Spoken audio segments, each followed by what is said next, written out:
I was thinking about the Bible and why there's this mentioning of names, uh, like the time around the crucifixion of Jesus.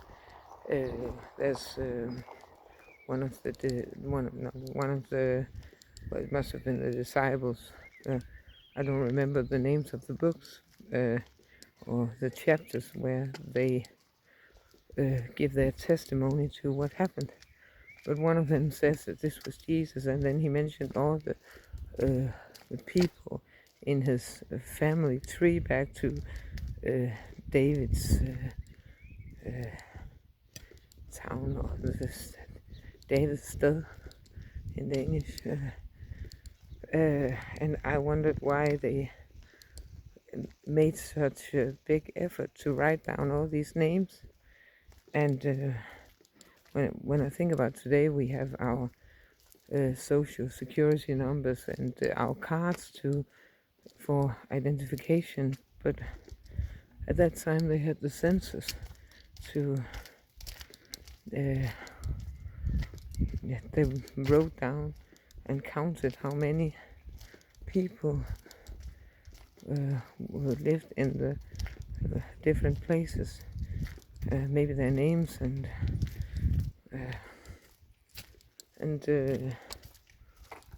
that was the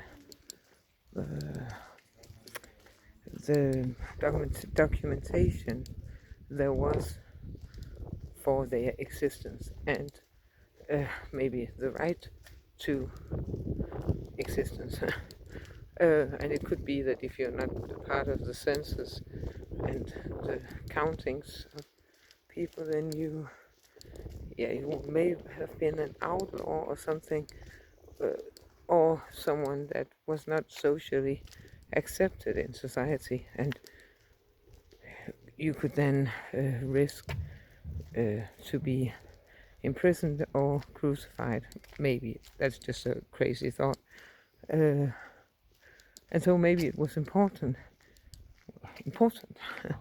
that if one of the persons moved from David's town, or whatever it's called in English, and then to Bethlehem, I don't know how far away those places were from each other, to say, well, I'm this person from this and that, and then mention all the names in the family tree, and then it goes back to there, and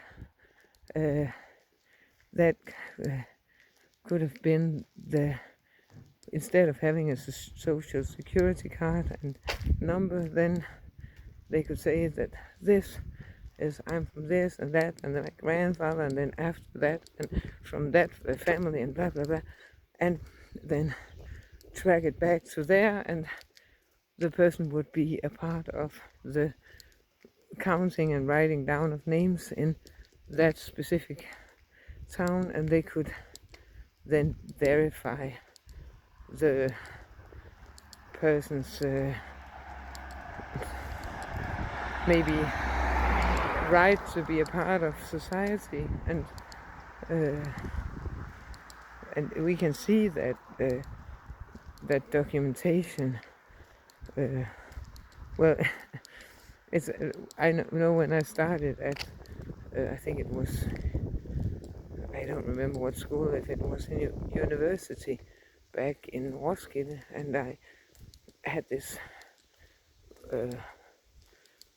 fear of forgetting things that I needed to remember instead of understanding. But that's different. But if it was like that back then, they had to remember. And if we had to remember now that we're from there and all kinds of details in our lives, then it's easier that we have the social security card, and some things are in the system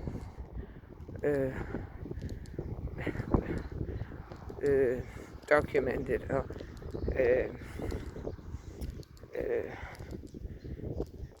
but also the risk is that a lot of misdocumentation or misinformation, wrong information, fictitious fictive fiction stories, because the documentation is always subjective, and can be there can be problems with hearing on the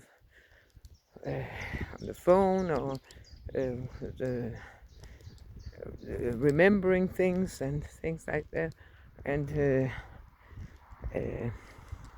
also where do you come from, how do you see a certain situation, and how much are you allowed to interpret on what you see, and things like that. But that's in certain cases. I don't know if they had that in the biblical time. I don't know if they had cases in court at that time, but I imagine that there was no heaven before the Bible. I don't know if there was, and it was just written down, and there was some kind of something, a story about that time they also wanted to tell, and they wanted something to change, and to show, because I think it was Simon who was crucified, how easily things can be mixed up and lost in the documentation. I don't know. I just wondered why they needed to write all those names all the time, and the whole family history, family tree.